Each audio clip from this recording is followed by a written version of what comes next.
Dubai నుంచి భారతీయులను కేంద్ర తరలింపును షురూ చేసింది. వరుసగా విమానాల్లో తీసుకొస్తోంది. ఢిల్లీకి ఎయిర్ ఇండియా విమానం వచ్చింది. 149 మంది ప్రయాణికులను తీసుకొచ్చింది ఎయిర్ ఇండియా విమానం. గల్ఫ్ నుంచి స్వదేశానికి భారతీయులు చేరుకుంటున్నారు. దుబాయ్, అబుదాబి, మస్కట్ నుంచి భారత్కు పరిమిత సంఖ్యలో విమాన సర్వీసులు నడుస్తున్నాయి.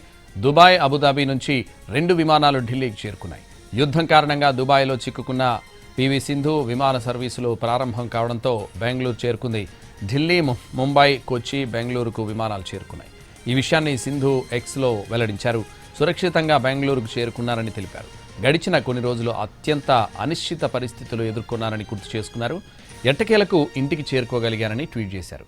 ఈ క్లిష్ట సమయంలో మమ్మల్ని సురక్షితంగా చూసుకోవడం కోసం దుబాయ్ అధికారులు, ఎయిర్పోర్ట్ సిబ్బంది, ఇమిగ్రేషన్ అధికారులు అందించిన సేవలను మాటల్లో చెప్పలేనన్నారు. వారందరికీ హృదయపూర్వక కృతజ్ఞతలు తెలియజేశారు. ప్రస్తుతం విశ్రాంతి తీసుకోవాలనుకుంటున్నారని, రీసెట్ అయ్యాక భవిష్యత్తు ప్రణాళికల గురించి ఆలోచిస్తా అని సింధు తన పోస్ట్లో రాసుకొచ్చారు. ఇదే విషయానికి సంబంధించి మరింత సమాచారం మా ప్రతినిధి ఢిల్లీ నుంచి రాజు లైవ్లో అందిస్తారు. రాజు,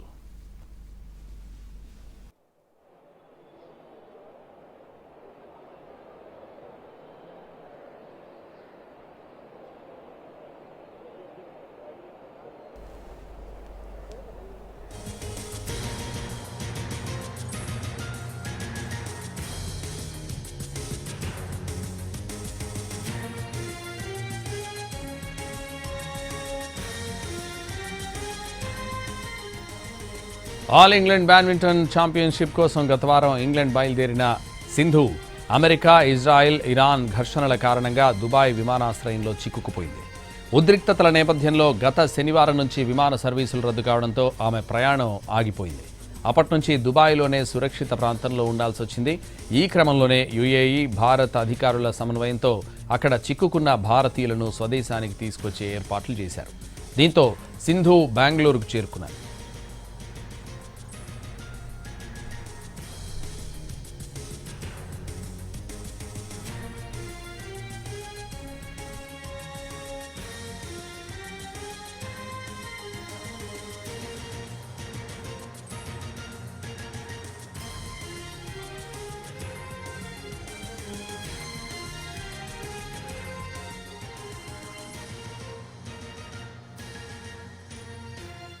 है वहाँ पर सब कुछ ऑपरेशनल है और रूम्स वगैरह सब अवेलेबल है, तो हम लोग को स्टे मिल गया था, but we have to bear the cost.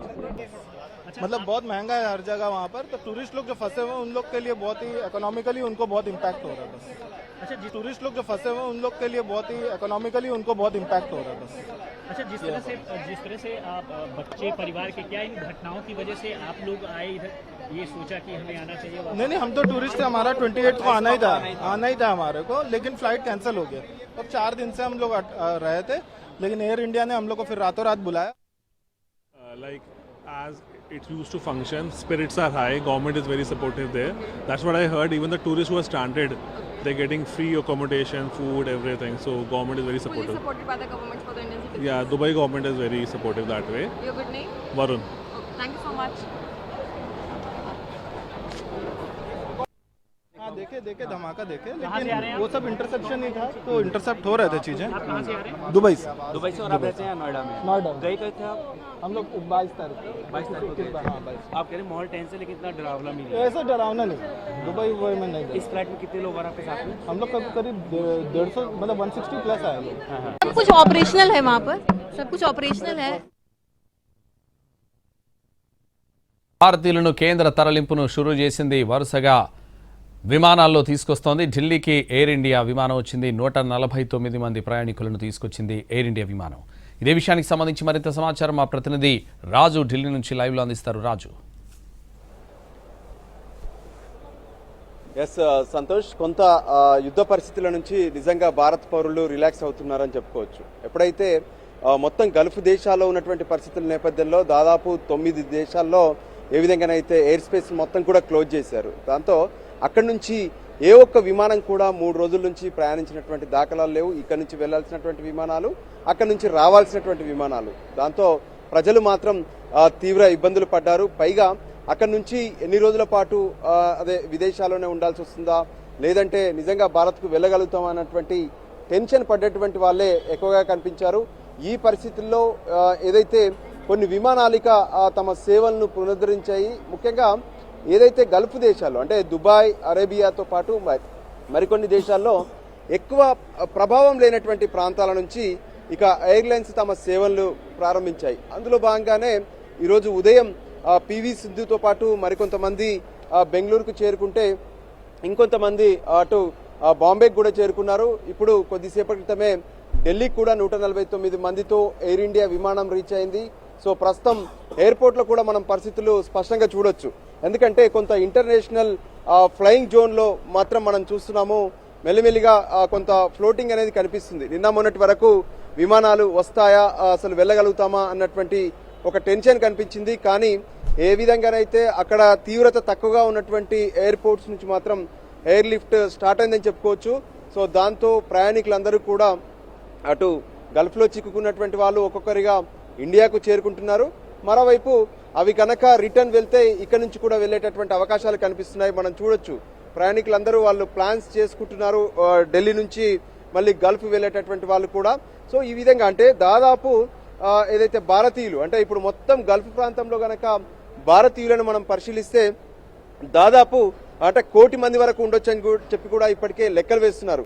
ఎంతో మంది ఇక్కడ నుంచి వెళ్ళి గల్ఫ్లో అక్కడ సెటిల్ అయినటువంటి వాళ్ళు కూడా ఉన్నారు. అక్కడ వ్యాపారవేత్తలుగా కానీ లేదంటే అక్కడ ఉద్యోగాల కోసం వెళ్ళినటువంటి వాళ్ళు కూడా ఎంతో మంది ఉన్నారు. సో ఇప్పుడు వాళ్ళందరూ కూడా టెన్షన్ పడుతున్నారు. అంటే ఎక్కడైతే ఈ దాడులు జరుగుతున్నాయో మిసైల్స్తో జరిగేటటువంటి దాడుల ప్రాంతంలో ప్రధానంగా అక్కడ ఉన్నటువంటి స్థానికులు దాంతోపాటు ఎవరైతే ఇండియన్స్ ఉన్నారో వాళ్ళు కూడా టెన్షన్ పడుతున్నారు.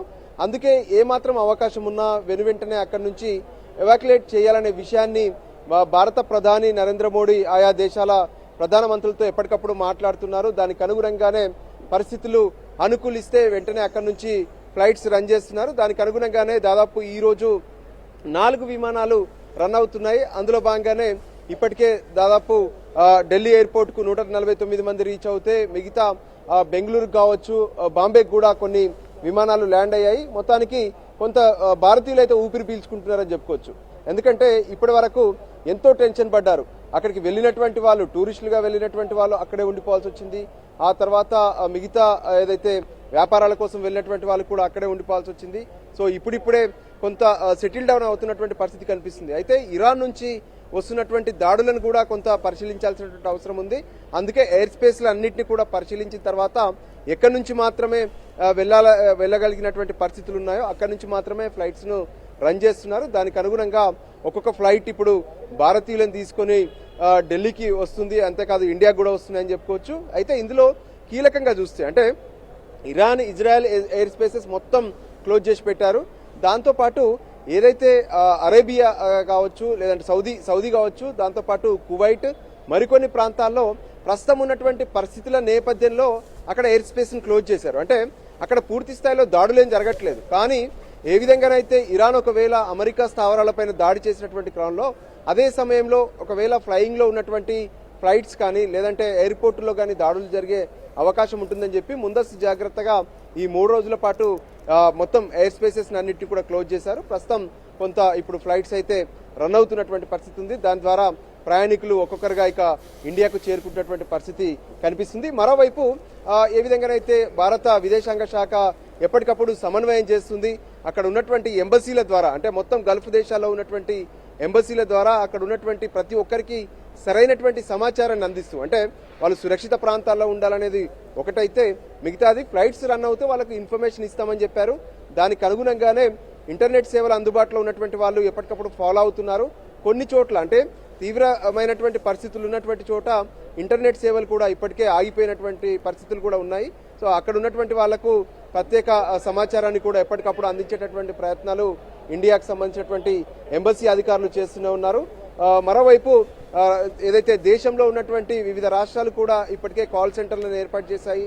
తమ వాళ్ళు ఎవరైతే చిక్కుకొని ఉన్నారో కాల్ సెంటర్లకు వచ్చేటటువంటి సమాచారాన్ని ఎప్పటికప్పుడు కేంద్ర విదేశాంగ శాఖతో కోఆర్డినేట్ చేసుకుంటూ అక్కడ ఆగిపోయినటువంటి వాళ్ళు ఎవరైతే అక్కడే ఉండిపోవాల్సి వచ్చిందో వాళ్ళందరికైతే పూర్తి స్థాయిలో సమాచారాన్ని ఇస్తూ సహకరిస్తున్నటువంటి పరిస్థితి ఉంది. సో ఫ్లైట్స్ ఎప్పుడైతే స్టార్ట్ అయ్యాయో వాళ్ళు ఇక ఆగిపోవాల్సినటువంటి అవసరం లేదు. మెల్లిమెల్లిగా భారత్కు చేరుకునేటువంటి అవకాశాలు అయితే స్పష్టంగా కనిపిస్తున్నాయి. Santosh. Right, thank you Raju.